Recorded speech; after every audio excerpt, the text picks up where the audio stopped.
لغاری صاحب سمجھتے ہیں جس طرح سے شیرازی صاحب کہہ رہے ہیں کہ اگر ملک کا جمہوری طور پہ آپ کو نظام چلانا ہے تو پھر اپوزیشن اور حکومتی اتحاد ساتھ ہی چلنے چاہیے؟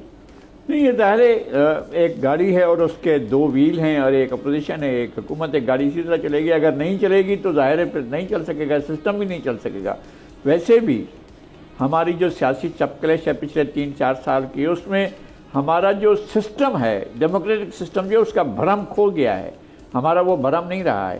ہمارا اسپیس شرنک ہوا ہے. ہمارا اگر یہ پولیٹیکل ایکٹیویٹی کے نتیجے میں، اگر پی ٹی آئی یا مسلم لیگ کی مہم جوئیوں کے نتیجے میں، اگر یا پیپلز پارٹی کی مہم جوئیوں کے نتیجے میں اگر جو ہے وہ پولیٹیکل اسپیس بڑھتا سیاسی لوگوں کا، تو ہم خوش ہوتے ہیں کہ جناب بڑی بات ہے، دیکھیں ہم نے یہ اسپیس لیا ہے. یہاں تو روزانہ اسپیس ان کا گریب ہو رہا ہے، ختم ہو رہا ہے، اور ان کی جگہ جو ہے لوگ ان کو ایرلیونٹ ہوتے جا رہے ہیں اور سیاست کو ایرلیونٹ کر دیا گیا ہے. ایک بات یہ ہے کہ آپ کو ان کمیٹیوں میں جانا پڑے گا، اس لیے کہ یہ کمیٹیاں بنائی گئی ہیں کہ یہاں ایک ڈیبیٹ ہوتی ہے. جب لیجسلیشن ہوتی ہے تو کمیٹیوں کے پاس آتی ہے قانون سازی کے لیے. یہ بنیادی چیزیں ہیں. ایک بات.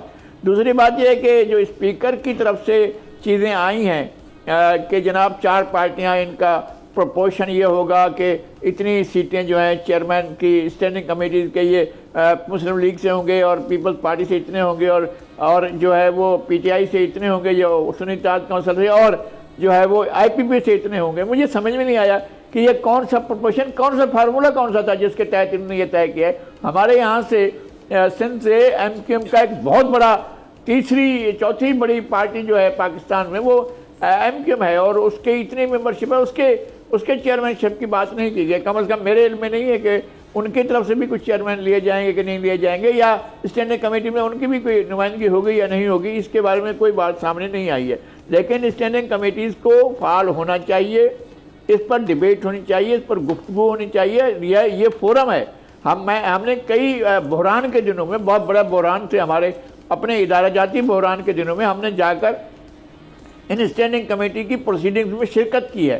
ہمیں معلوم ہے کہ جناب ان اسٹینڈنگ کمیٹیز کی جو ہے وہ ورکنگ کیا ہوتی ہے اور اس کے نتائج کیا ہوتے ہیں. اس کے نتائج کے بارے میں بھی ہمیں معلوم ہے. تو یہ فورم نہیں چھوڑنا چاہیے. پی ٹی آئی کی بدقسمتی یہ ہے کہ وہ دانش مندی کے فیصلے بہت بعد میں سوچتی ہے کہ اس طرح سے ہمیں چلنا چاہیے تھا. اس وقت ہی چلنا چاہیے تھا جب آپ ملک کی 133 بلکہ 140 سے زیادہ آپ کی سیٹیں اپوزیشن میں تھیں، اور آپ بہت بڑی طاقت کے طور پر سے آپ نے وہ اسپیس ہی کھو دی. پھر اس کے بعد آپ نے اپنی حکومتیں گرا دی، اسپیس کھو دی.